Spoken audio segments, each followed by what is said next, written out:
Chit Chat, a podcast that gets to the point with people I find interesting. I'm your host, Anna Moyers. This episode is coming to you from Grand Island, Nebraska. With me today is my guest, Kim Luthy. Welcome, Kim. How are you? Living the dream. Yourself? Doing all right. So, the reason I find you interesting is because you are authentically you. You are passionate about so many things, and you use those passions in a way that is inspiring to people and the students around you. I love the way that you encourage people to be their true selves. You love people deeply, and you care for others around you well.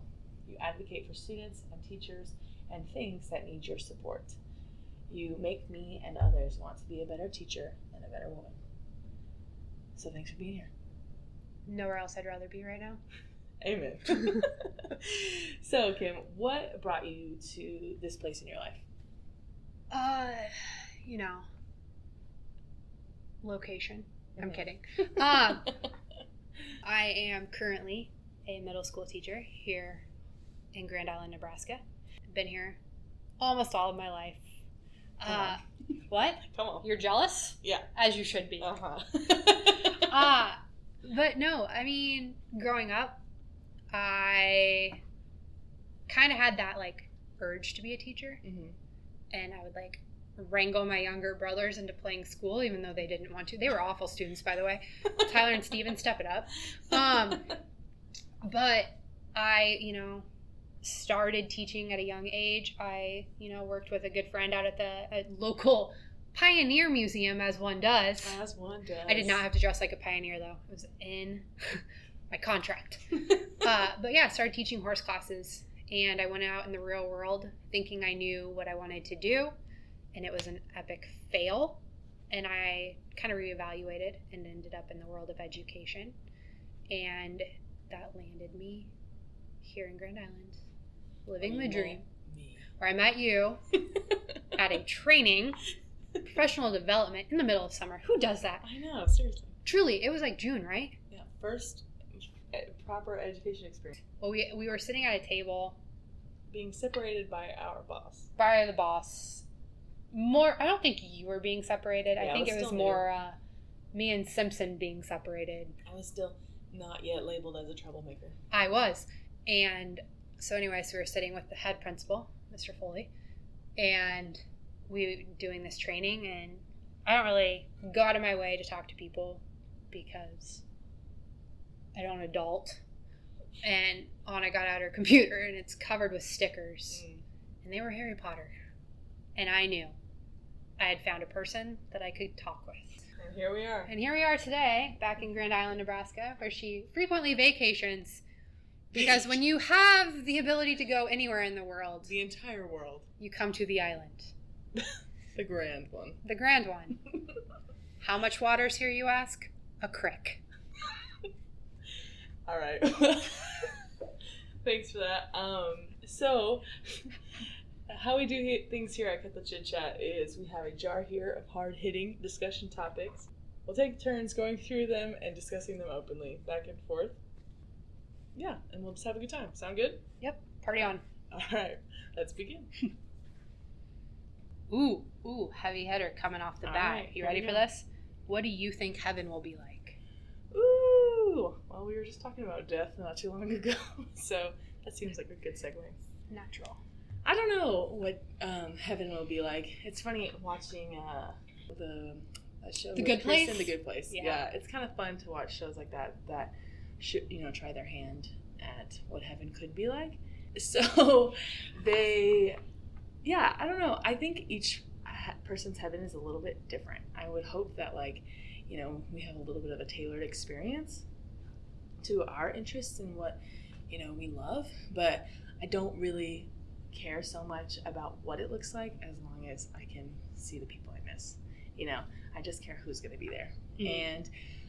And, all of the people who in my life have already passed away, I really hope I get to spend time with them. And people like celebrities that have passed away, or like heavy hitters in the Bible, I'm really trying to spend some quality time with Ruth, David, definitely Jesus, but if we're all experiencing the same heaven, and I understand concept of time will be totally different, and I can't even imagine what that would be like. But I'm sure there'd be a long line to talk to some of these people. So in my heaven, I get like an express pass, like at Disney World. Like so you have your like band, and you're like, boom! Yes. I registered for this on my phone. It is 4:59, ma'am. It's my turn. My turn. I understand we have all of eternity, but I definitely booked a spot right now. No, I'm just kidding. But yeah, I think, obviously my love language is quality time. And so as long as I get to spend quality time with people who I love, I think I'll be really happy.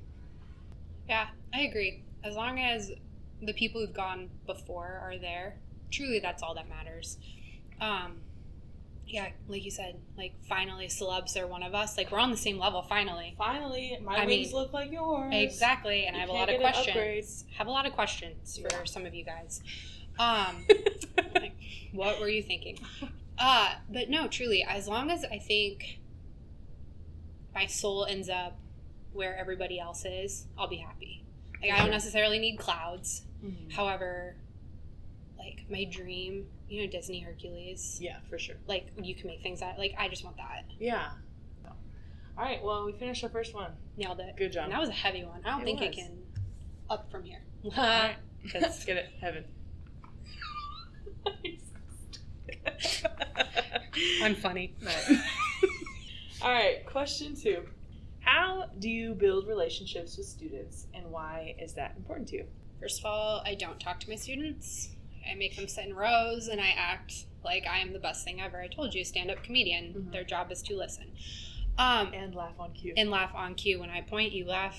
Build my confidence. That's what we're here for. A paraeducator in the corner holding a cue card that says, laugh. Laugh. Now. Mm-hmm. Or there will be consequences. Exactly. How do I build relationships? I mean, for me, it's always just been talking to kids, finding out what do we have in common, what are they interested in. Yeah. I really try in those first couple of weeks to figure out, all right, this kid's a soccer player. I'm going to pretend to know something about soccer. Usually it's just saying things like Messi, Barcelona, because that's not my wheelhouse. But building those relationships, allowing them to see that I care through those conversations. Because my classroom only works when we feel like we're all accepted and it's got that kind of family vibes. And I'm not like a mushy person, but I want that family feel in my room, because then they're more willing to take risks in the classroom as far as like asking questions and throwing their ideas out there and just, saying what they think. But it's just those little conversations, just walking by and saying, hey, like, I see you're wearing a Cubs shirt. Good life choice. You're the best. Oh, you're in a Cardinal shirt. Get out. And just kind of having that little back and forth where you have that custom moment with the kid. Yeah. And then they come back and they're going to feed it back to you. Exactly. So. Yeah, I think that's really great. And I think you do that well. And it is something that needs to happen from day one, moment one. I mean, we do open house, and we used to, excuse me, RIP. But we used to do open house, and it is even that's one of those days that's really stressful to me, but I realize like that's just as stressful for them as it is for myself, and to make those intimate connections quickly, like out the gate, so they feel safe in your classroom, I think is important. But I think for myself, it is all those things, but I think next step, which you also do a really good job at this, is to show up.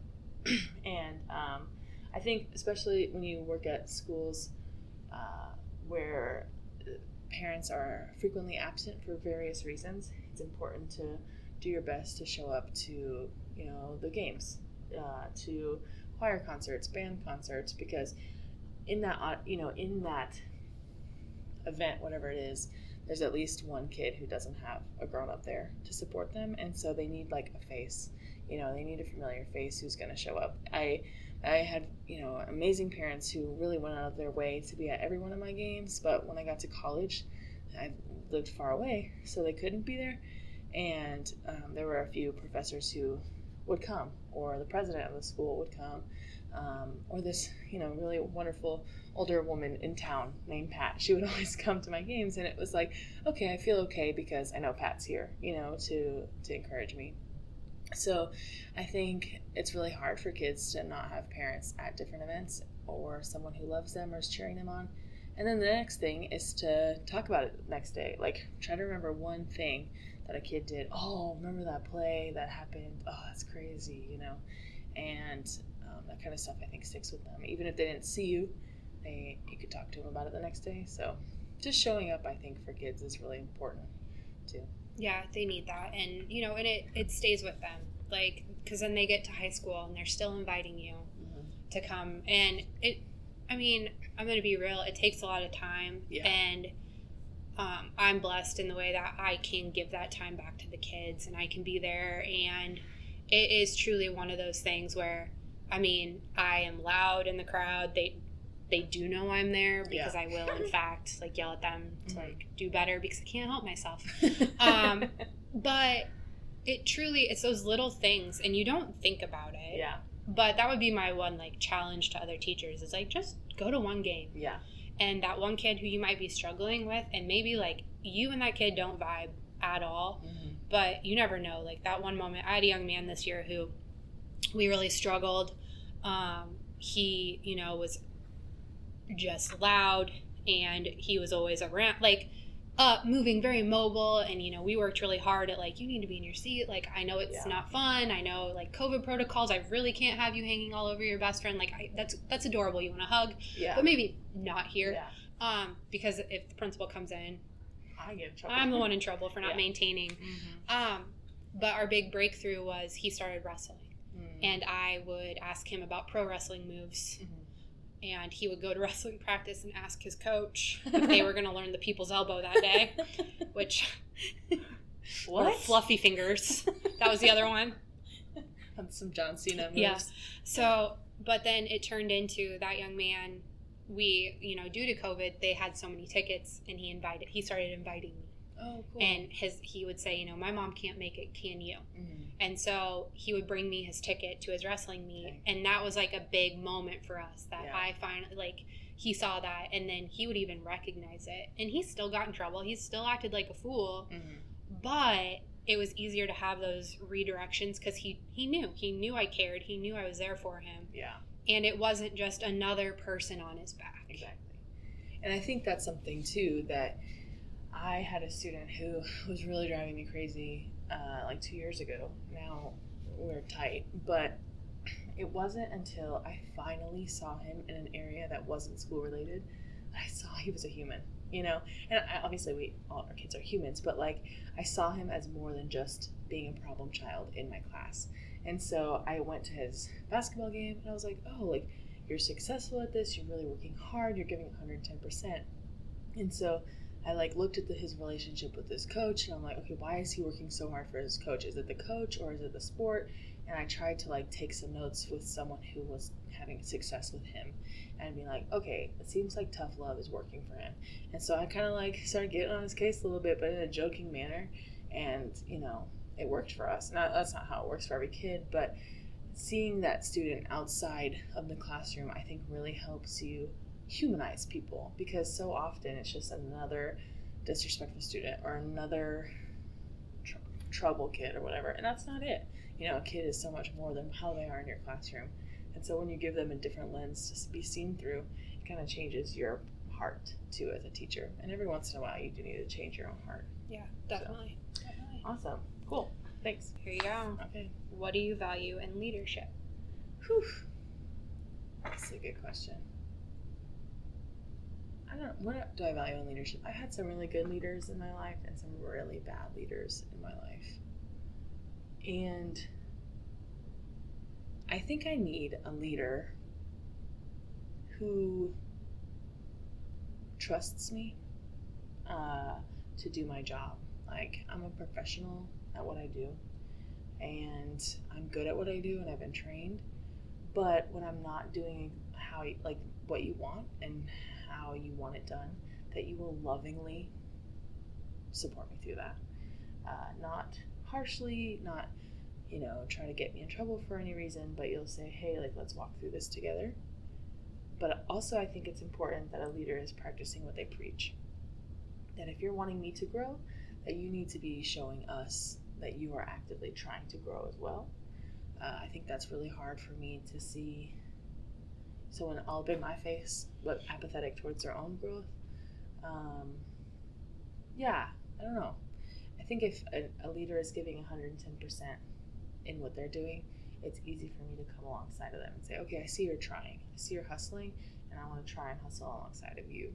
So I think there's a lot of different nuances, but I'm thinking of it in like not just education, but like life, you know, in church and all these different, you know, even in politics. Like I want to see that you're trying to grow, that you're trying to stay relevant and stay on top of things, because I'm really trying to. I do my best to stay on top of things. Are you? And I think that's big. Yeah, I agree with all of that. And in education, I feel like it is so important that you have leaders who show grace. Yeah. And who, like, when they mess up, they own it. And they are willing to just be human. Yeah. Like, I've been, you know, lucky that the leadership that I've seen, you know, they are people who I have a solid relationship with. And I really feel like I do well when the people who are leading me are people who I can follow in their footsteps. And, you know, I like being able to see, like you said, where they're trying to better themselves. Yeah. But the fact that they come back and they ask for advice from the people they're leading. Yeah, that's like huge. When you see something's happening and you see somebody's doing something right, like maybe you're trying a new thing in your classroom and they happen to see it and then they come back and they're like, can you speak more to this? Like, how did you get here? You know, and they're coming to their teachers for advice, so then they can share the knowledge with everyone, which then also comes to that recognition piece where they recognize that their staff is phenomenal and they're going to amplify it. And some people, you know, don't want to be recognized. Compliments are tough. And for some people, like, just knowing that they've been seen, they've been heard, like, that's big. But yeah, just that showing grace. I've been super lucky. I've gone through some pretty tough times the last few years. And my leaders in my building just, I mean, I don't know what I would have done without them. Like, they knew what I was going through. And it was hard for me to be honest and be vulnerable with them. But in doing that, and when I started treating them like humans, I was able to see, oh, okay, they're not just my bosses. They're human. They care. They want to be there for me. So I think, and that goes with that communication piece. Basically, I want everything from my leader. Like, I just need you to do everything and be the best human. Be the best. Just be the best. But, you know, and that goes outside of the school, like you said, your church leaders and, you know, people in the community that you see leading that you kind of want to emulate. Just owning when you mess up. And I think that's huge in showing that growth. For sure. And I think for myself also, what I need to work on in being a follower is giving them the same thing that I want from them. Is I need to trust them. I need to see the human in them. Because often we hope and we expect that these leaders have it all together. When in reality, like, as we're getting older, you know, all right, calm down. I know. Our leaders are getting closer and closer to our age. You know, like some of our colleagues, I know, sorry. Some of our colleagues are younger than the people who are leading them, you know, and that's very humbling. And I think, you know, once we start seeing our leaders as humans, as people who make mistakes, as people who are growing, then it also helps give them slack. It gives them some grace as well that we're hoping to receive back. But it is that careful balance because, you know, you have to be higher above reproach than we do. And that is tough, and I empathize that is tough. But it is something, a path that they chose. You know, like, you chose this life. You did this to yourself. You went in that career path. I mean, you're like, yes, I want to do this. And that's tough. That's a tough decision. Next question: what advice do you have for teachers needing or wanting to advocate for students? Ooh, this could be many different areas. I know this sounds cliche, cheesy, but like, follow your gut. Always follow your gut. If you feel like a kid needs your help and needs you to step into that role as an advocate, then more than likely they do. Sometimes kids come to us and we don't really know what's going on outside of school. And it could take you 1, 2, 3 years for that student to truly start opening up to you. Yeah. And then you really get that idea of what's happening outside of your classroom, what's motivating those behaviors.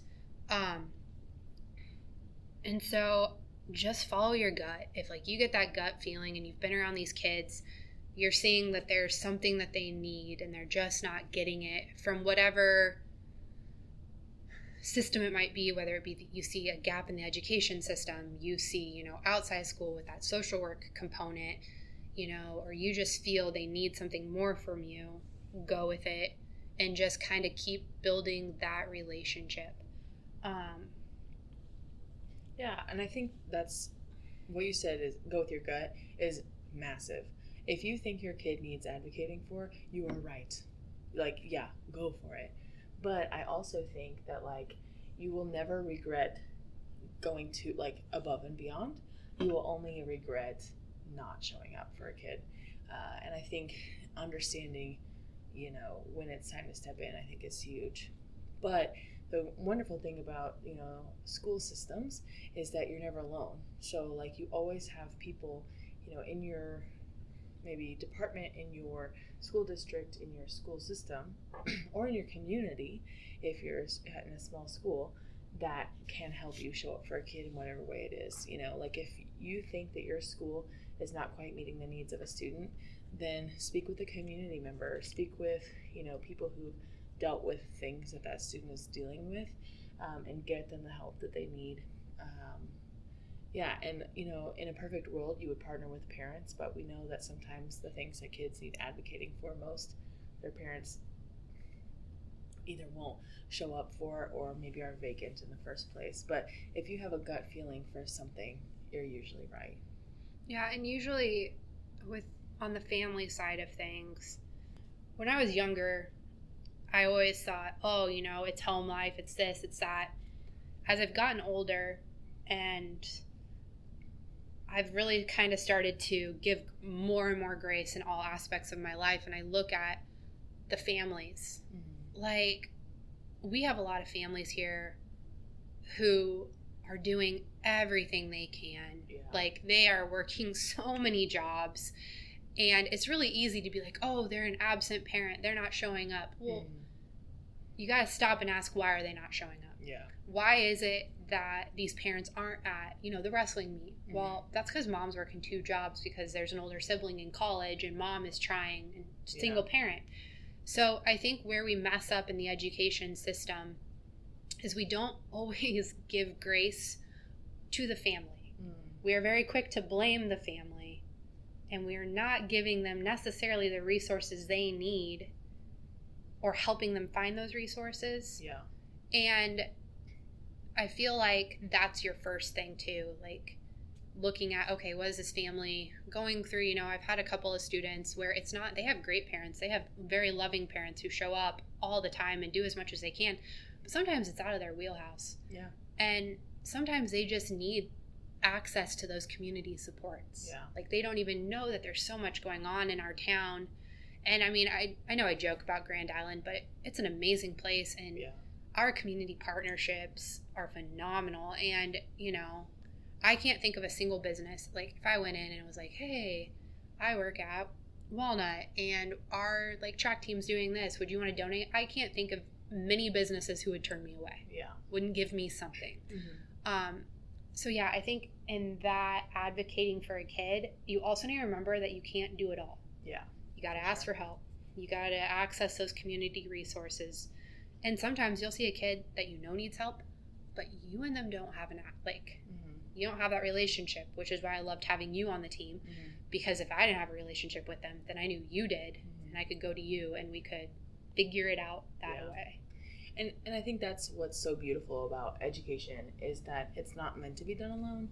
It's meant to be done in community, even as a team, even as a department, or as a school in general, that you're supposed to lean on each other. And if your school is not in a place where you're leaning on each other, then that's something that you need to look at in your staff culture. But that's the point of having a team. That's the point of being in community with one another so you can lean on each other, because rarely are you going to come across a situation that someone in your building hasn't dealt with in the past, and so ask for help. You're never alone. You're never really on this journey by yourself. And if you are, then you need to ask yourself, where is the problem? Is it me or is it someone else? But ultimately, you need to put your pride aside and get that child whatever they need to be successful. But I really do like what you said about families, and I think that that's something that I have struggled with, is being very quick to blame parents for, like, why does your kid suck so much? Like, you must have really bad parents. And that's not fair, because I think back to my own families or families of people I know, and like sometimes their kids turn out really great despite bad parenting, or sometimes they turned out really bad and they had really good parents. And so I think it's not always fair to put it on the family, but like you said, that's something that takes a long time for you to fully get to. And I'm learning that more and more, even while I teach in Rwanda, that there are some phenomenal parents, but unfortunately, in order for their children to have the best life possible, they have to work in a different country, or they have to work at all hours of the day, and they're really doing the best that they can with what they have. So that's great. Thanks. All right. Ooh. Like it's meant for this conversation. Perfect. What have you learned about creating and maintaining adult friendships? Whew. Creating adult friendships is hard. God, like talking to new people. Talking to people sucks. God, I can talk to middle schoolers all day. All day long. You give me a room, a massive room. I have a room of 500 14-year-olds, 13-year-olds, 12-year-olds. Wheelhouse. And I am set. Yep, I'll be there all day. I do not even care. The minute you let anybody over the age of 15 in, I'm out. Bye. I'm done. I gotta go. I can't stand adults. Look, finding friends is hard. And I think, like, if you move as much as I do, or, you're in a location, maybe a job that has frequent in and out of staff, you're going to have to find new friends. And I think, number one, it is vulnerability. You're going to have to get vulnerable. And figuring out the right people to get vulnerable with, you do need to protect your heart, protect yourself, and protect your life, because you can't just be letting in any fool off the street. You can't just be taking in strays. Yeah, you can't. You can't. Doesn't work with cats. Doesn't work with friends. Exactly. Put it on a t-shirt. Put it on a t-shirt. I'd buy it. So I think, like, you do need to be careful. I think as you're an adult, you do need to be more careful. You do need to figure out someone's character before you really make that leap, because people do have a lot of baggage, and by the time you're an adult, and you have to decide, like, is this person someone worth getting to know? Is this someone who's going to respect, who I am already?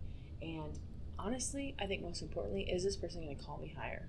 Because oftentimes we put people around ourselves who are a yes man or a woman, and people who are just going to tell you what you want to hear or allow you to settle with the status quo. But the best kind of friends are the people who push you to be better and push you to be more.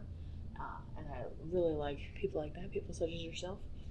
But I think maintaining the friendships is the hardest part, because a good adult friendship, like I just said, is someone who's going to call you out and someone who's going to call you up. And I was even just explaining our friendship to someone recently, and I was like, one of my favorite things about her is she will tell me when I messed up, most of the time. But usually, even in a professional setting, she might say afterwards, like, I think you crossed the line, or I think you should have not said that, or whatever. Or she'll give me the look in a meeting, like, you need to stop. And I need to trust her, because she also is an expert in what she does. And she also understands me and the game, whatever. So if you're really going to be someone's friend, you need to be all in. Adult friendships grow and change, and you will grow apart at some point or another. Maybe multiple times, or maybe you were just meant to be friends for a season. And you can't get so deeply offended if that season comes and goes and your friendship doesn't stand the test of time. It doesn't mean that they didn't love you at one point. It was just time for that season to be finished. And that is really hard, I think. Specifically on me, I'm very tender in that way. But I too have phased out friends. And that's hard on me, but it's also, I'm sure, hard on that person. And it's awkward. But friendships aren't always meant to be lasting a lifetime. And I think, too, you need to know when to hold them and when to fold them. But it should, what I'm trying to get to is that it doesn't mean you should shut yourself off to new friendships and that you should be a recluse for the rest of your life. Be willing to let someone in again. Be willing to trust someone with the intimate parts of your brain and your life and your past, because life is not meant to be lived alone, and life is not, I don't think, always meant to be lived in the seclusion of your bubble with your significant other. Maybe for times, maybe for here's and there's, but you really do just need like a person. You need the Christina to your Meredith Grey. You need your your homie, someone who's going to be there to drink a beer with you when your day sucked. That isn't just your spouse. So I don't know. I know you and I don't always. You have also opinions. So what are they? So, I mean, and I feel like this is like the perfect question for our relationship, because we've had seasons to our friendship where we were both going through things, and something I've been working on since you called me out on it. And she cornered me in the hallway, guys. Legit. I'm the best avoider. I know where to go. I can hear people coming. I can sneak. I have a movable wall in my room. I will ghost people like no other. Exits of the classroom. Oh my goodness. I excel at hide and go seek. Bye. But I was going through stuff, and I am very good at bottling it, just burying it down deep, real deep. You are very good at being like, let's talk about it. I'm like, I would rather not. I would rather get hugged than talk about this. Oof, and she hates hugs, guys. Hates them with a fiery, burning passion. Sometimes. She hugged me just now, so I'm going to live off of that for another 6 months. Yeah, she has to hold on to that. It's only every 6 months. But I was going through stuff, and I needed to focus all of my attention on that. But it was on me, because I didn't communicate to you, like, hey, this is happening. I need to give everything to this facet of my life. I've got to be on the road a lot. I need to have I have so many moving parts to that. Yeah. And I was immature. And instead of owning and saying, hey, Anna, I love you, but right now you're a little much. Mm-hmm. And I know you need a lot from your friends. I can't be that. Yeah. I can't be that person for you right now because I'm attempting to keep my life in order. Mm-hmm. And instead, I noticed you had found new people, and I was like, I'm going to slowly exit stage right. Yeah. She won't even notice. She's got all these new people who are keeping her, Kim and Tyler Madison, who are keeping her occupied and are loving her and are walking her through this stage. So I'm just going to go. And, that little rift, not a little rift, because it hurt. Yeah. It really did hurt. But it taught me so much about being a friend and owning when I need to set that boundary of, hey, love you dearly, and I don't want to end our friendship, but I need you to let me be, off here figuring out my stuff. Do I want to talk about it? God, no. Mm-hmm. But just know, it's not me exiting with anger. You did nothing wrong. I'm dealing with me. Yeah. But they don't teach you that. No. And I found that it takes until about, the time that a 3 starts your age that you really are like, snap. But yeah, and I think in order to maintain adult friendships, you have to really know yourself and know those boundaries and know what you can handle and what you can't. And absolutely, friends come and go, yada, yada, yada. However, I feel like, I was blessed. I had a solid best friend my whole entire life. Mm-hmm. And in the last year, I've had to be well, now I have to actually talk to other people about stuff, which is weird. But what it's pushed me to do is grow and be better and be a better friend to people. For example, I asked people if they want to go do stuff the night before our first day of meetings. What? Right? Who are you? I don't know. I look in the mirror and I'm like, who are you? But it's just one of those things. And sometimes you got to go through it. You got to lose friends to figure out, okay, how can I be better? Yeah. How can I, and I hate social media because I just don't like being tied to a device.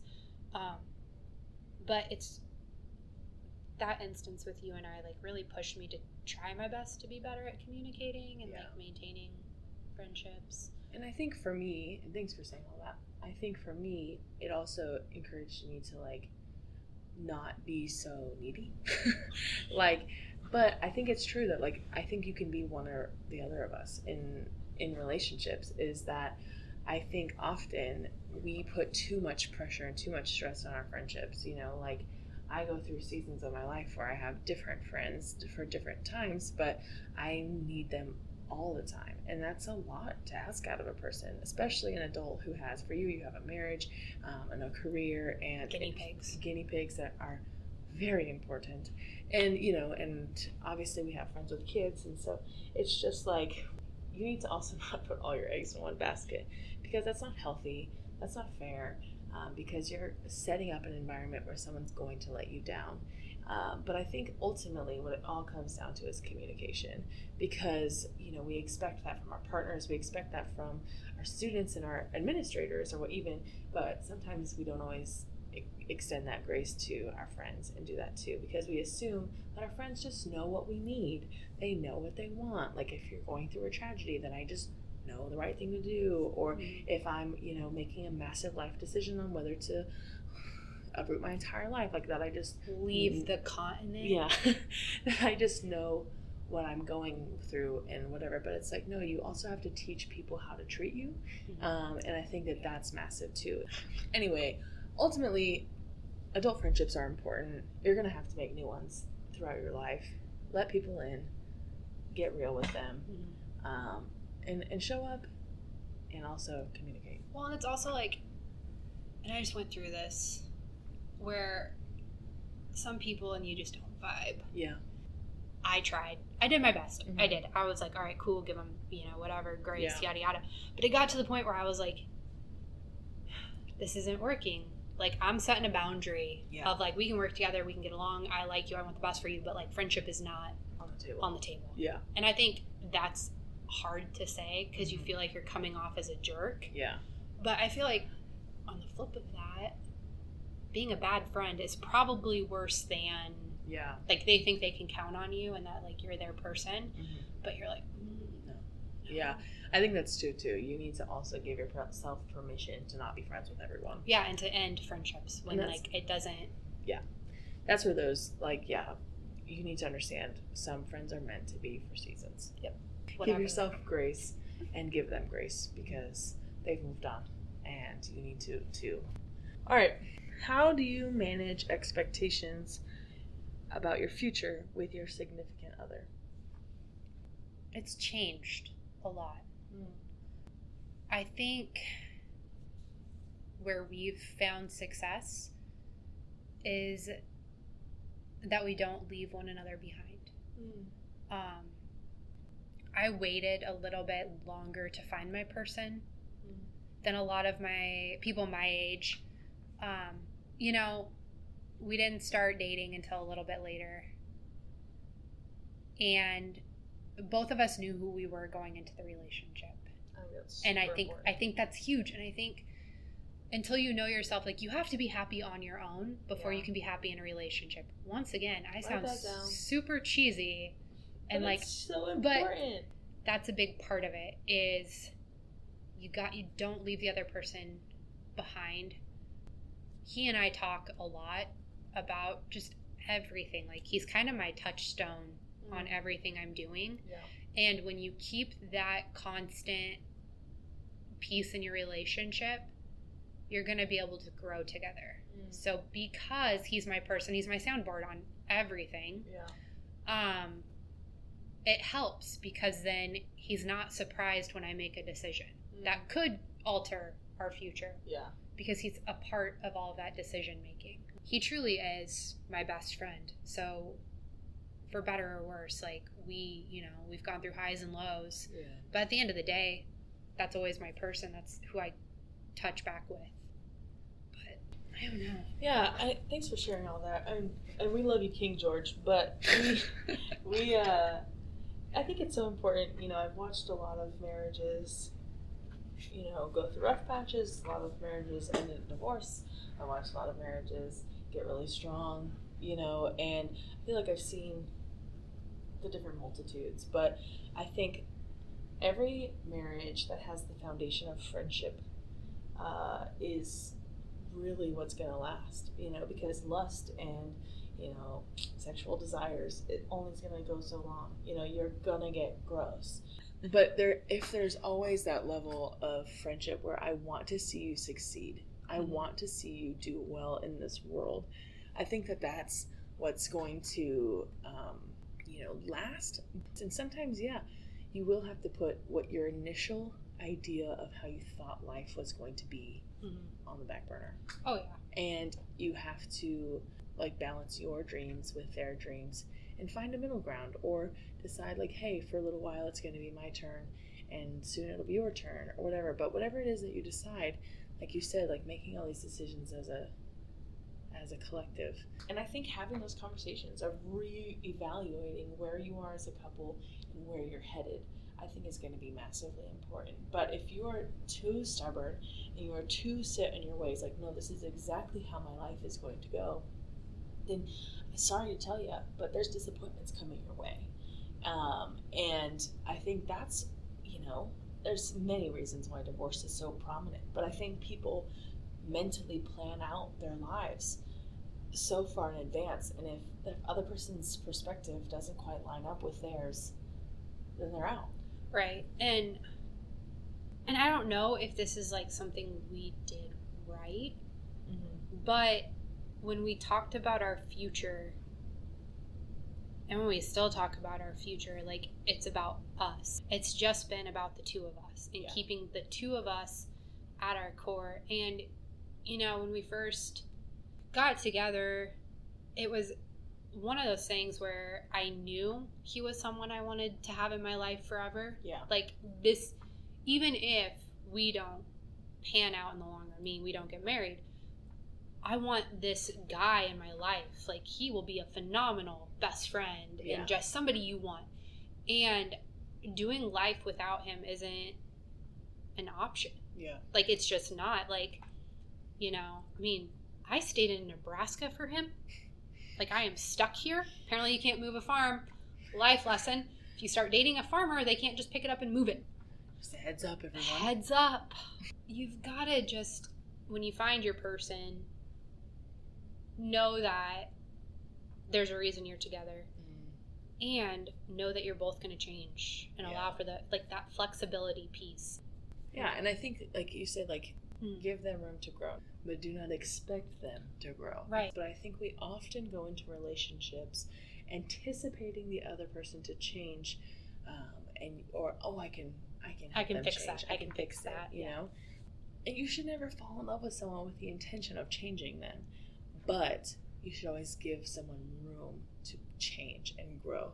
But also, don't just anticipate all of the change to be on their end. Right, yeah, you can't how are you growing? You can't lay out somebody else's life for them. But I think that's big. Have, set goals for yourself, set goals for your relationship, and cheer each other on for the independent ones, and then work hard together would be probably how you get through that. That's great. And, I think all of the different challenges you have faced, all the different challenges he has faced, he's had to learn how to love you. He's had to learn how to come alongside of you and give you the space or support when you need it, where you need it. And I think all of that just comes back to communication and to mutual understanding that, I want what's best for you and you want what's best for me. How do we get through this? Yeah. I think that's beautiful. All right. Well, the question I ask all of my guests is, what is it about our world today that maybe is frustrating to you or angers you, keeps you up at night, whatever, and what are you doing about it, or what do you want the listeners to do about it? Yeah. It's what really grinds my gears. Exactly. Here's what bugs me. Settle in, folks. I'm kidding. I feel like we want everybody to understand where we are coming from. And right now, there are a lot of topics on the table where we have opinions about them. And I want my opinion to be heard. I want my views to be respected. I want to feel like I can do what I want, type of a deal, right? Like, I believe these things, just let me be. Yeah. Leave me alone. Here's where I'm at. I'm not hurting anybody. However, then I see somebody else doing something that not hurting anybody, completely different, and I just automatically start judging. And I feel like as a society, what I've seen is we want the freedom to go a path that we believe in. We want the freedom to express our views. Yeah. However, we are not giving it back to others. Oof. And we're not listening. And like listening for other people's viewpoints. And we're not like taking it in. Because I feel like we all want to live, like maybe we've been conditioned to live in this world of black and white. Like it has to be this way, this way. Yeah. But where the beauty is in that blended gray area. I think Billy Joel wrote a song about this. He did. Quoted it in my senior seminar. Shout out to Dr. English. Come on. I don't know if you'll hear this. I feel like there's so much in the middle where we could all just be like, oh yeah, I agree. Yeah. And sometimes we forget to do that. So, yeah, that would be my thing. Well, and I think that's great. I think, like you're saying, you can't post anything on social media without it being hacked alive. Yeah. You can't have an opinion without it being, murdered. But if we just assume the best in each other and give each other some grace, be like, I'm figuring out, you're figuring out, let's figure it out together. Yeah. I think that's great. And I think, too, like, people are very quick to judge and very quick to say, this is my opinion on something. And, I mean, politics is an obvious way to go, or healthcare, or everything that's happening right now. Yeah. And I think sometimes we forget that everybody has a reason why. Yeah. Like, my reason to make a decision and your reason to make a complete opposite decision are different. But if you sit down and you're like, why did you do that? Yeah. And I explain why. And I'm like, why did you not do that same thing? And you're like, oh, let me explain it to you. Then you're like, it makes sense to me why we have different views, because we have different experiences. We have different things going on where it makes sense for us to make the opposite choice. Yeah. But sitting in a place where, and I think this is something you and I have both grown in, sitting in a place of judgment of where, like, well, you believe that way, you're an idiot, or you believe that way, I don't respect you, then that limits yourself so much from either a learning opportunity or someone who could potentially be in your life, like, yeah, if you just make blanket statements or blanket, agreements, then you could really be missing out on a fully informed decision or friends, even, Right. So. Yeah, those labels are stupid. Yeah. Like, just, yeah, that would be my thing I would change. Cool. Well, thank you so much for sharing that with us. Super grateful to have you here today. That is all the time we have for today. So thank you so much for tuning in with us, and thank you so much to my guest, Kim Luthy. Thank you for being interesting and getting to the point with us. See you next time here on Untitled Chat with Anna Moyers. Until then, make good choices, be good people, and remember, God loves you. Bye, guys.